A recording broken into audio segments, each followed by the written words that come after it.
Mumeze mute? Muraho? Murakomeye?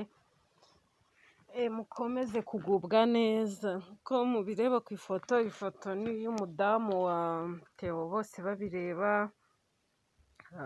Uko twakomeje kubivuga, uyu mudamu amaze igihe kinini, amezi agera muri 4, arwaye bikomeye, afite ikibazo cy'impyiko, kandi rwose turashimira abantu bose bakomeje gukora. Buriya wakora ugakora uko ushoboye, ushobora gutanga 1000, ushobora gutanga 200, ushobora gutanga 100. Buriya nta mafaranga abura icyo amara. Kandi Bibiliya cyangwa se umuririmbyi yavuze ngo abajyana na Yesu gutabara abandi nabo bazagabana ku mugisha w'Imana. Umuririmbyi niko yavuze ngo abajyana na Yesu gutabara abandi nabo bazagabana umugisha w'Imana.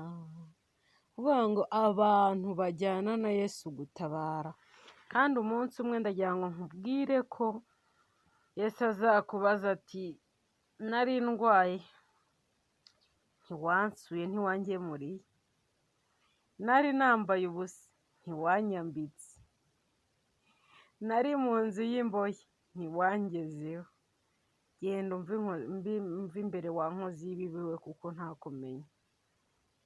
Kandi ngo abavuga mwami mwami ntabwo aribo bazajya mu ijuru, keretse abakora ibyo Data wo mu ijuru ashaka. Uyu mudamu rero, umudamu mugenzi wacu, akeneye ubufasha cyane, akeneye kuvuzwa, akeneye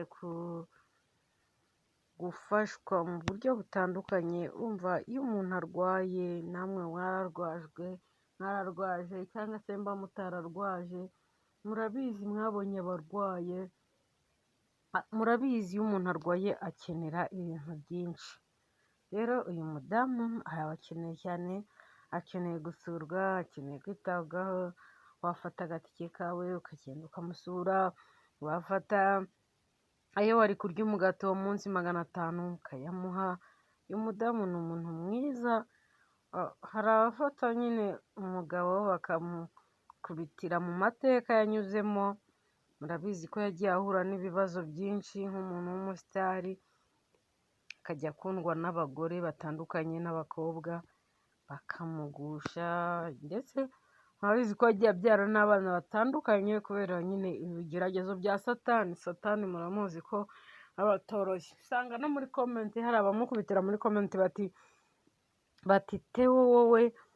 Theo wowe rwose warishimishije, amafaranga yajyanye mu bagore, wakoze ibishoboka byose, warinejeje. Ariko mu by'ukuri iyo umuntu akeneye ubufasha, buriya nk'abanyarwanda dukwiye kumufasha, kuko ni twebwe aba afite, nitwe afite.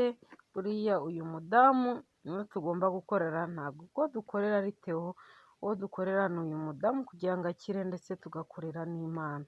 Ushobora rero kubona 1000 ukamwoherereza Theo Bosebabireba, ushobora kubona 2, ushobora kubona 5, ushobora kubona n'uwo mufuka w'umuceri. Iyo umuntu arwaje aba akeneye ibintu byinshi, akeneye guhamagarwa. Wamuhamagara ukamubwira uti rwose madamu, mfite uburyo, mfite icyo wabona cyose wamuha. Rero hari inkuru nziza rwose, Theo waherutse gutangaza ko umugore we nibura atakiri mu bitaro, ngubu asigaye avuzwa ataha. Akaba ari amakuru meza rero ko umudamu wa Theo ari kugenda yoroherwa,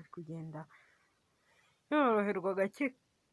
Kandi amakuru ahari ni uko umuntu umuha impyiko yabonetse, umuntu ushobora kumufasha akamuha impyiko yarabonetse. Ubwo rero ahasigaye ni uruhare rwacu two kumufasha rwose. Ufite icyo waba ufite cyose ukaba wakimuha, gusa n'amasengesho burya nayo aba akenewe. Wamuha n'amasengesho yego, ariko nanone amasengesho atagira ibikorwa nayo icyiza, amasengesho yagira n'ibikorwa. Rero uyu mubyeyi akeneye ubufasha, akeneye kugirirwa neza mu bibazo byose abantu baba bafite. Ushobora kuvuga uti nanjye hari icyo namukorera, hari umugisha namukoreraho. uyu mubyeyi rero akaba asigaye noneho yivuza ataha, bakaba baramushyizemo n'akuma kamufasha ka diyarize kamufasha cyane, bakaba baragashyize ahagana ku ibere ry'iburyo, twavuga ko ari iburyo, yego ari iry'ibumoso, yego impande y'ibere ry'ibumoso, bakaba baragashyizemo kamufasha guhumeka, kamufasha mu buryo bwo kugira ngo akomeze nyine iminsi yicume mu gihe atarakorerwa ubuvuzi bwo kubagwa. Rero Imana yo mu ijuru ikomeze guhabwa icyubahiro, kandi ni ukuri Imana itajya ikiranirwa ngo yibagirwe imirimo, izajya ireba imirimo rwose uyu mubyeyi yakoze, imirimo uyu mugabo yakoze, hanyuma rwose imugirire neza. Rero dukomeje gushimira abantu bakomeje gukora, dukomeje gushimira abantu bakomeje kugirira neza uyu mubyeyi, abakomeje kumufasha rwose bakamufasha. Imana yo mu ijuru ikomeze kubaha umugisha, ariko nawe utarakora, nawe iki ni cyo gihe wakora ukandikisha mu ijuru, wamukorera wamugira neza. Erega buriya umunsi ashobora kuba ari umubyeyi, ejo akaba ari wowe, ntawamenya rero uko bizagenda ejo, ntamenya icyo isi ikuzigamiye. Ntabwo ushobora, umuririmbyi yavuze ngo burya nta muntu wamenya icyo iminsi imuzigamiye, ntabwo rero ushobora kumenya icyo iminsi ikuzigamiye. Gira neza wigendere, uyu nguyu ashobora kutakugirira neza, ariko Imana yo ijya izirikana imirimo y'abera, yo ikazakuzigamira kandi ikazakugirira neza. Imana rero ikomeze kubagirira neza, Imana ikomeze kubafasha ndetse no kubarengera muri uyu mwaka wa 2025. Ibyo muyishakaho byose mubibone, ibyo mwifuza, kuko ijambo ry'Imana riravuga ngo Imana si umuntu ngo ibeshye, kandi si umwana w'umuntu ngo yibagirwe. Ntabwo Imana yacu ijya yibagirwa, ntabwo Imana yacu ijya yibeshya. Kandi nanone Pawulo yaranditse ngo Imana ntinegurizwa izuru, kuko ibyo umuntu abiba ari byo azasarura. Ibintu byose rero biba, nubiba kugira neza uzasarura kugira neza, nubiba kugira nabi uzasarura kugira nabi. Ibintu byose uzakora muri iyi si, ndagira ngo nkubwire ko utazabura kubisarura. Uzava mu isi byanga bikunda uriye ku mbuto wabibye. Uzava mu isi uriye ku mbuto wabibye, waba warabibye inziza, warabibye mbi, uzava mu isi uziriyeho. Ntabwo uzava mu isi utariye ku mbuto wabibye, kandi ndetse no mu ijuru naho uzazihemberwe. Waba warabibye nziza uzazihemberwa, warabibye mbi uzazihemberwa. Inshuti rero mukunzi wa iDark, nkutse ko kumwe na Jeanne d'Arc.